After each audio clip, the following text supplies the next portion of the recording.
ব্যারিকেডের যে দড়িটা আছে সেই দড়ি কিন্তু জগন্নাথ বলরাম সুভদ্রা রথযাত্রার সাথে কাজ করা আছে। আপনারা ওই দড়িটা ব্যারিকেডে ছুটে পারলেই মনে রাখবেন সবাই জগন্নাথের রথযাত্রার দড়ি আপনারা ছুটে পাচ্ছেন।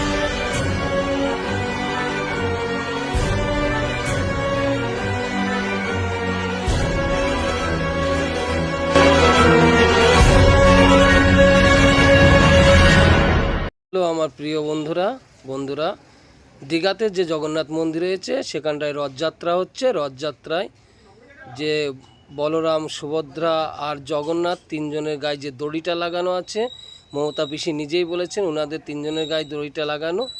সেই দড়িটা লাগানো সত্ত্বে এই পুলিশ ইন্সপেক্টর জুতো পায়ে দিয়ে সেই দড়িটাকে পা দিয়ে ধরে রেখেছে, এটা অন্যায়।